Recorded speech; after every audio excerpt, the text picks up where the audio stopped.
Hi, and welcome to another segment of Intersections, Policy, Program, and Practice Exchange. My name is Elisa William, and today I have the pleasure to be talking with Executive Director of Mental Health America Dutchess, Andrew O'Grady, and Professor of Psychology and Director of the Center on Aging and Disability Policy at Mount St. Mary College, and co-founder of NOAR, the National Organization of Adult Addiction and Recovery, Dr. Larry Force. So Andrew, why don't you get us started today? Well, here we are for another week. We're going to have another great conversation to kind of bring in more input from a different perspective. We have many different perspectives here about recovery and about ways to get sober and pathways to that. And I'm looking forward to hearing from our guest today, who has an affinity for social media and the agency that she works for. And that ties right into why we're here. We're here because we were hit with COVID, and we tried to figure out a way that we could broadcast this message to a wider audience. And lo and behold, we're able to hit a much wider audience with this platform. These are taped and put out there via email, and it's on YouTube, and it's really gotten some great feedback from a lot of people. A lot of people tell me they learn a lot about addiction. They learn a lot about how it's similar. Recovery is similar in some areas and how it's different in others. And everybody has their own path. So I'm really happy that we're having another episode of this, educating people and having a conversation, because that's the way you reduce stigma, and that's the way you move ahead and make people feel positive about getting help. And so they don't suffer unnecessarily any longer than they do, because they're fearful of getting treatment. So I'll turn it over to our guy in the sunset, Dr. Larry. Sunrise. Sunrise. Oh, how am I supposed to know that? Okay. Well, thank you, Andrew, and thank you, Alyssa, for stitching all of this together. My name is Dr. Larry Force. I'm a professor of psychology at Mount St. Mary College, and I run a Center on Aging and Disability Policy with my dear friend and colleague, Dr. Kahan. 5 years ago, two of my friends and myself, Jim Ball, Dave Brinkerhoff, we established a nonprofit called the National Organization of Adult Addiction and Recovery, dealing with recovery in adulthood. It's based upon a theory, has a practice orientation, and has a program. And the program is called Intersections, a program without boundaries. Theories and programs are great, but you have to test them. Andrew and I have known each other for 30 plus years. Executive Director of Mental Health America, Dutchess County. I go to him, introduce him to Jim and Dave, and say, can we try it in your group homes? He said, based upon his nature, come on in. So we've been probably in about 8 or 9 homes with really good success. Now COVID shows up. We have all this content, and the Intersections program is based upon the 8 modules based upon wellness and health. And we have all this content, but we have no way to assemble. So based upon experience in 2 other projects, using this type of platform of a recorded Zoom call and then sending it out through our mailing list with the intent that they would send it out to recipients, I contact Andrew and I say, what about elevating the issue, the topic of addictions and recovery to a national level? Once again, he says, let's go. So now we're in season 2. We know that we've expanded in our reach, not only locally, statewide, nationally, and internationally. We've had guests on from Australia and from Ireland. So we know that we have something here. And I'm a big believer in connections. I use LinkedIn a lot. I go out and, develop these relationships on LinkedIn, professional relationships. And I come across Rebecca Russo. And her profile talks about that she's the Vice President of Marketing and Outreach at Journey's Outpatient Services. And as I start to look at, her profile, it says, I've been in mental health and substance abuse counseling for 5 years. I'm a social media guru, and I'm working on developing a marketing plan for all the new and exciting modalities my business has developed for mind, body, and soul experiences at Journey's Outpatient Service. In my spare time, I'm a fitness aficionado, and I'll be going to, in the next couple of months, become certified in yoga. So I reach out to Rebecca. She's kind enough to reach back. We have a conversation, and here we are. And we are so glad that you were able to join us. And prior to starting the taping, we talked talked about our orientation. It's an informal, informative exchange. And the whole focus is on, and Andrew's like the poster child for this, the idea of reducing the silos, coming in, opening up addictions and mental health as one door, not separate doors. So Rebecca, at this point, again, on behalf of all of us, welcome. And at this point, maybe you can give us like a snapshot of how you ended up in this field and what a day in your life looks like in this field. Well, thank you guys for having me first off. A day in a life of an outpatient facility is honestly never the same. Every day something new happens, new clients come in with new needs, and every client is unique. We really strive to help a lot of homeless population in our demographic, who a lot of times what goes with homelessness is some sort of substance abuse, some sort of numbing of pain. And it's right at our doorstep because our facility is right next to the bus stop. So we have people walking by all day long. You could tell, even if they're not coming to us, you could just tell they're right in front of our door, stumbling past or whatever the case may be. And we realize how severe it is. And we work with drug court. So parole sends us a lot of clientele as well. And a lot of times what goes with that is some sort of substances, whether it be just even selling, but some sort of substances are involved in a lot of these clients' backgrounds or currently. And we really are working on trying to help where we are and try and end that stigma to have people understand that it is okay to have that help and you're not alone. And right now times are extremely scary and hard. And there's plenty of places to turn to, like our facility, where you don't have to turn to that to cope. There are many other coping mechanisms. And we have 3 therapists on board that all have unique ways of doing therapy to begin with.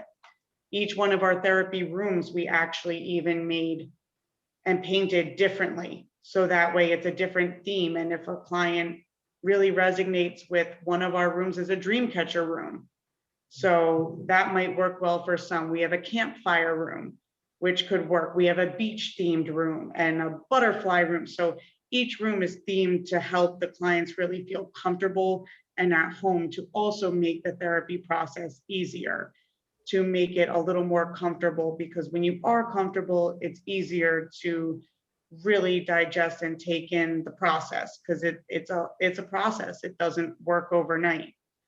And unfortunately, but fortunately at the same time, our demographic is right in front of our door all day long. It's really not hard to be able to put the help out there. It's just getting the people to receive the help.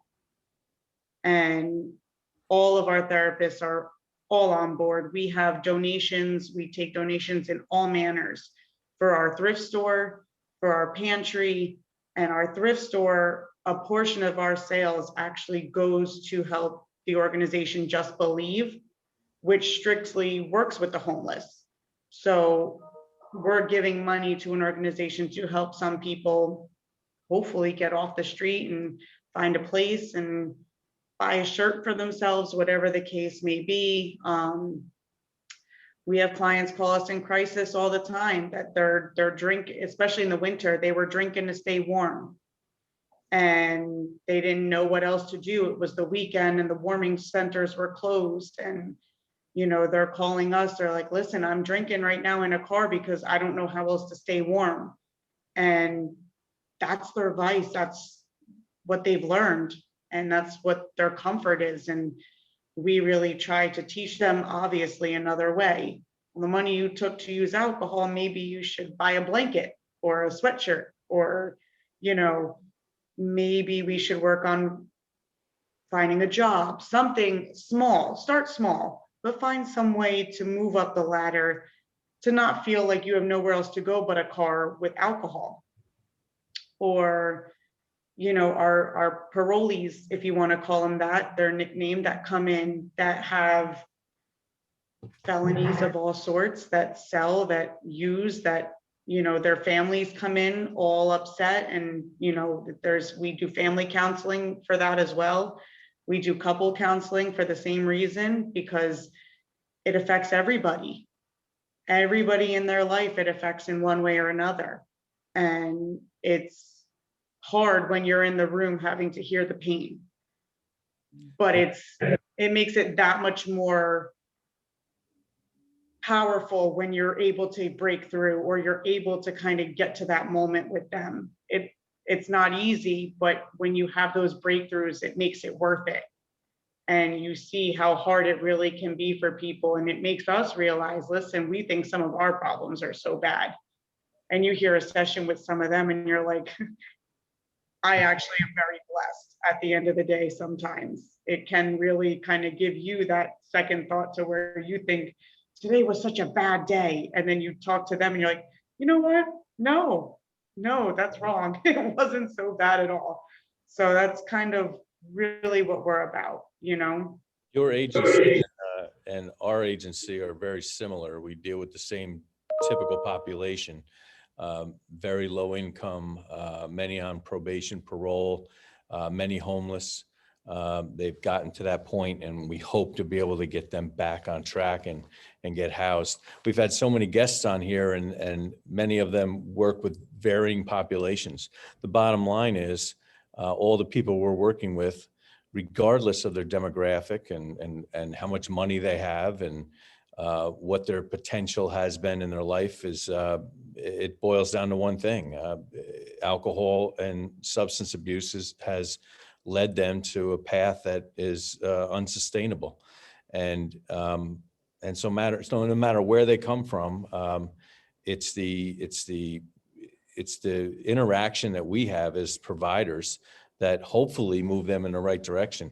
You have I guess more in your personal life, you're moving toward the yoga, and part of the intersections program that Larry touched on earlier is replacing negative behaviors with positive ones. And I actually had this thought. Elisa tends to open and close this, but Elisa runs a wellness center, a health and wellness center, where they have yoga and Tai Chi and salt cave and all holistic wellness activities. And I would love to hear the two of you converse about how that type of interaction really can help an individual with their recovery. See, Yeah. I'm having you jump in here. Always. Well, we find too that people, no matter what they're going through or what their socioeconomic background is that movement helps make them realize where their body is and helps them tune into how they're feeling. And it also allows you to bypass a lot of the mechanisms and thought cycles because you're busy doing something else. Do you find that? Right. Consistency is huge. Yeah, for sure. Where is your organization located? Tom's River. Yeah, we're downtown Toms River. Is that where So is that where you started, or that's where you are now? No, I started with Easter Seals of New Jersey, and I was just a DSP for them. So I was doing one-on-ones with individual clients, more developmental disabilities than anything.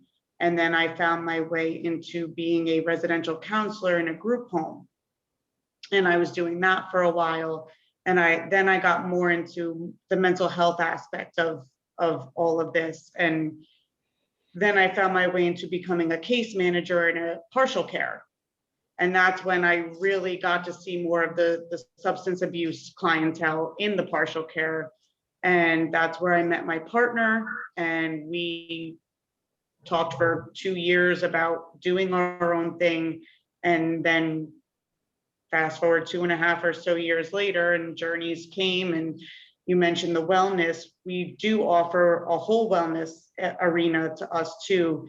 We do have massage, Reiki, acupuncture, hypnosis, chiropractic. That's where I'm going to come in with the yoga, because it is mind, body, soul. If one thing is kind of out of whack, then the rest follows. And,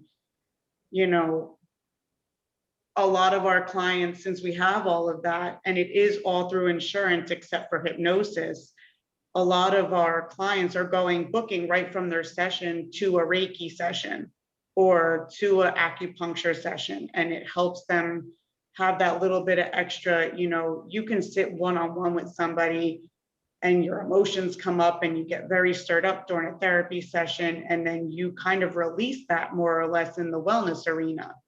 You get that calm Zen feeling. And so you go from stirring up your emotions and getting it off your chest to decreasing all of that and letting it go with some acupuncture, some chiropractic, some massage. Who doesn't like a massage anyway?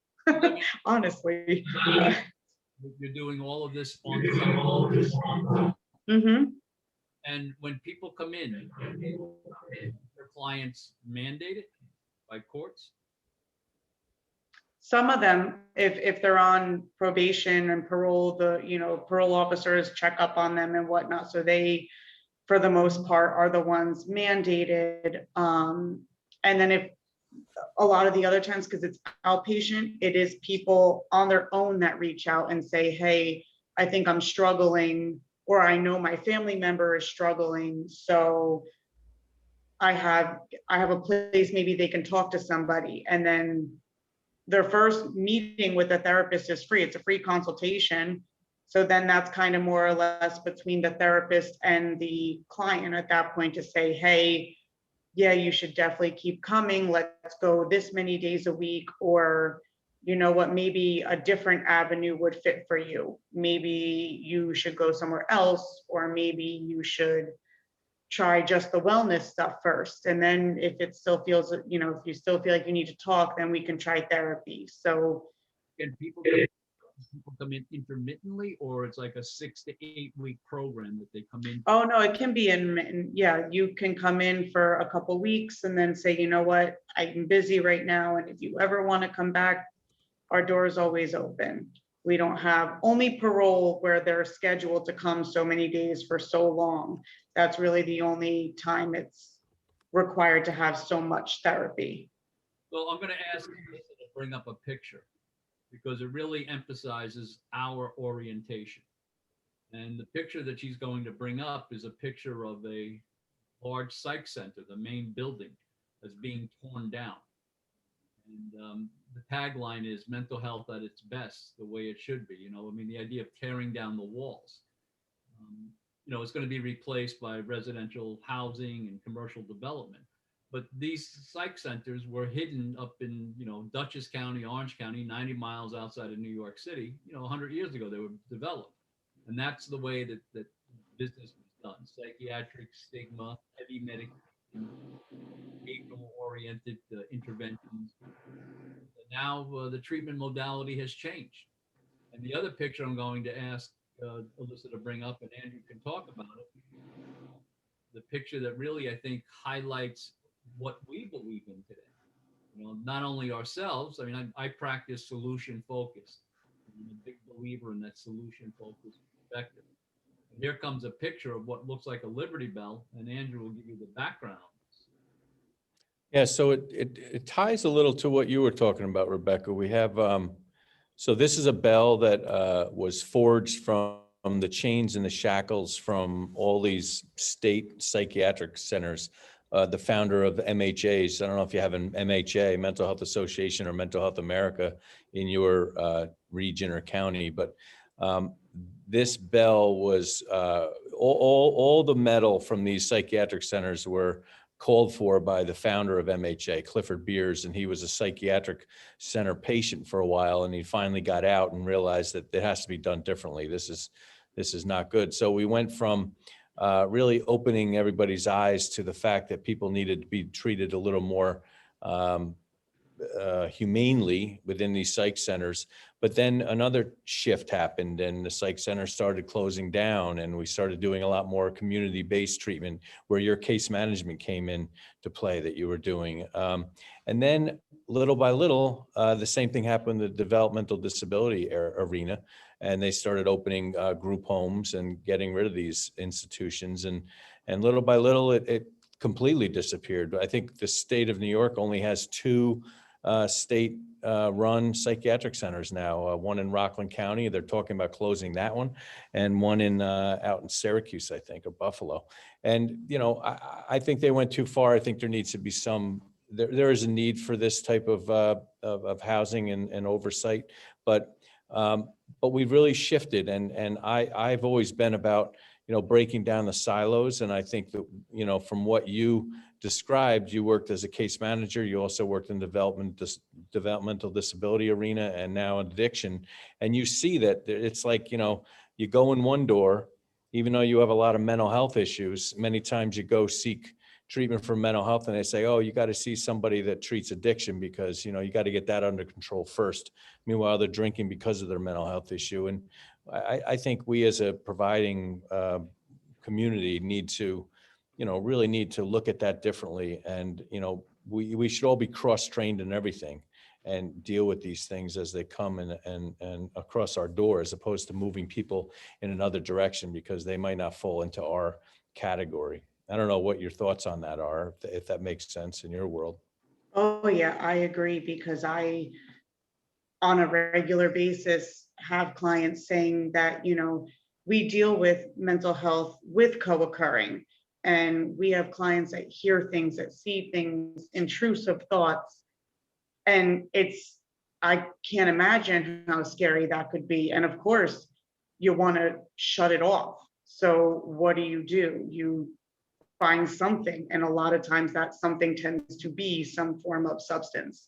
And that's their way of quieting the noise and quieting the hallucinations and quieting the bad thoughts. And, you know, you, in a way, you almost want to say you don't blame them, but you also know that that's not a good way to cope either. Right. So I see a lot of clients come in, and I had a poor young girl in tears from her intrusive thoughts. And she knew they weren't real, but she couldn't stop them. And she didn't know if it was ever going to stop, shut off. And so she started drinking, and it started getting bad. And her decision-making while her drinking was happening got very bad. And she came in and just cried her poor eyes out and just was so scared from herself that you almost want to just hug her and say it's going to be okay, but you got to work through it. So it, you know, when you hear that, I hear it all too often at our facility, you know, the noise, I want to shut everything off. Or people think, you know, our clients will think, well, you don't understand.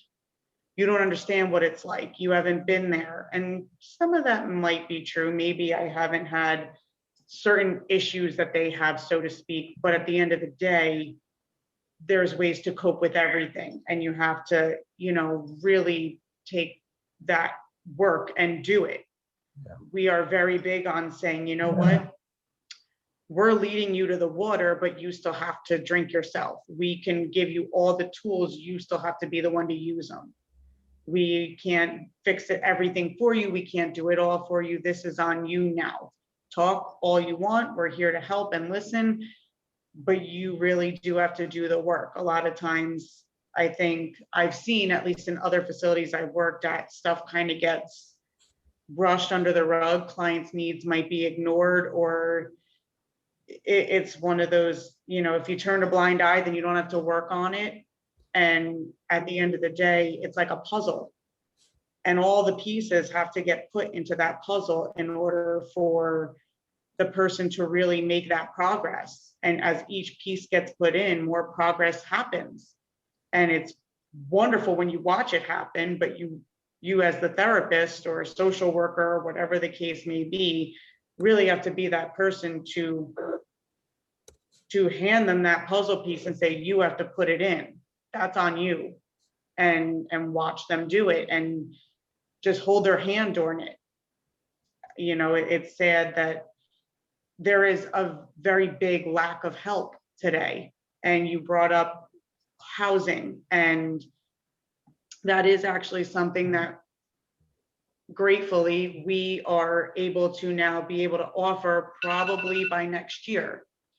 We found a location, and now we're dealing with the whole licensing aspect of it, which we all know takes time. And so hopefully in about a year, we'll be able to have housing available to be able to help our demographic where we're at, because it's needed. And especially with COVID, it definitely didn't help the housing situation. No. So let me COVID really made it difficult to evict people or to put them someplace. So Rebecca, let me ask you this. Public policy very rarely finds a middle ground. So years ago, we had institutionalization. Then, you know, in the 60s, 70s, 80s, it was deinstitutionalization and everything was closed down. I worked in institutions for years. Were they the best place? No. But this idea of closing down and maybe there has to be a middle ground. And it's a hard discussion to have because no one's talking about confinement. But for some of those communities, the institutionalized communities, the individuals had more freedom than they did when they were, you know, escorted into the community. So a number of years ago, I had a conversation with a guy who was the CEO of a medical center, and I asked him, "What's the hospital of the future look?" He held up his phone. He said, "It's mobile technology." He said, "It's not large skyscrapers. The hospital of the future is going to be built into the community." So the question to you is, from your perspective, what do you see as the future of treatment and intervention from your platform? I mean, you talk about a history in the field. What you're doing now is probably different than what you did on day one of your career. So, and now all of a sudden you're talking about being certified in yoga and taking these new avenues. So maybe you could share for a minute or so about what you think, from your perspective, you think is going to happen and what would be ideal. So it's interesting because I think, especially with COVID, a lot of therapy facilities, agencies learned how to get creative with the way that they're interacting with clients, because a lot of stuff, especially in the beginning, couldn't be face to face. And I do believe, because I've seen it myself, there is a difference when you're face to face with the client as opposed to a telehealth phone call or a Zoom or whatever the case may be. There's just something different about that connection. That's not always available right now. That's still, with a pandemic, that makes it difficult. But I do think that it is smart to channel more than just, the mind has a lot to do with it and controls a lot of things. We all know that. But I think mind, body, soul, I truly believe all of that has to become part of the therapeutic process.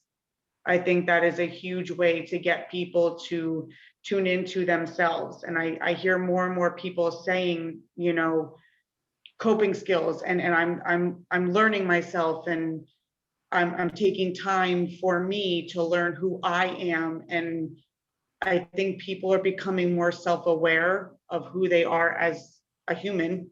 And I think if you can find a way to incorporate mind, body, soul, and holistic approaches to things, not all medicine works, but that might not always be necessary. Every client's different. And I think if you can find a way to holistically get creative with a client, I think it does good. I've seen it in our facility. A client will walk out of therapy and Reiki and they got a big smile on their face and they feel a lot better, and like a weight was off their shoulders. Even if it's temporary, they continue to come, and those little moments are enough to keep them going. I think that that would be huge in this new world, if you want to call it that, this new world of therapy, to interact creatively with people. You know, if you know a client likes the water, have a session maybe out by the water with them, and you can see a change in how they talk to you. You have to meet people where they're at. I've learned that in this field. You have to meet a client where they're at. It's not a one size fits all. Excellent. Absolutely. Let me ask you something else. You know, our platform is for policymakers, program developers, practitioners, persons that are in the recovery path, people that are still swamped by addictions, and family members. So who watches this? A variety of people. But the persons that we really want to be present for, as much as we can during this COVID time, now we're coming out of it, but is that person that's sitting on the fence, that person that may just have arrived at a group home setting, either voluntarily or through court mandate, starting to try to grasp what it would be like to live a sober life. You have words for them?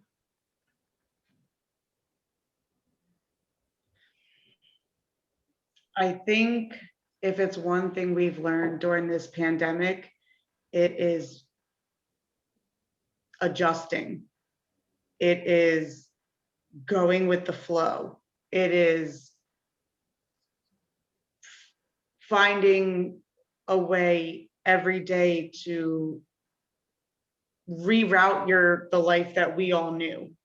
And I think it speaks volumes the same with therapy. You know, if there have been people that have remained sober during all of this when they could have relapsed, and that's a beautiful thing. But I think people have to also still remember that coming out of all of this pandemic is to keep that, to be sponges, to keep that adjustment going, to find their new norm still, and to continue to find themselves and keep that mentality of we're always evolving and we're always shifting. And if you resort to those old habits again, then all that work you've done is now for nothing. I think that is huge if we can keep clients in that mindset of just because certain things are different doesn't mean to go backwards. Yep. Stay focused on going forward. Perfect. Well, that's awesome. You're great. We loved having you on today. Thank you. Yeah, you really gave some good insight, and I like talking to somebody that does the same work that our organization do. We should be sister agencies. We do a lot of the same stuff, so it's wonderful. All right, Elisa. Yeah, well, thank you, Rebecca. And if Just before Elisa, before you get the summary thing, we're big believers in connections, as we talked about. Now, we've connected with you. Alyssa's going to summarize this. She's going to give you an opportunity to share your contact information. We have a program called Intersections. So offline, not now, but offline, some point, maybe a week and a half down the line, we have another phone call about presenting what the Intersections program looks like and seeing if there's a way that we can integrate some of our interventions, because it's all about learning, like you talked about before. I'd love to. Good. Yeah. We'd like that. All right, Alyssa, go ahead. Sorry. yeah, so Rebecca, how can people reach you if they would like to contact you?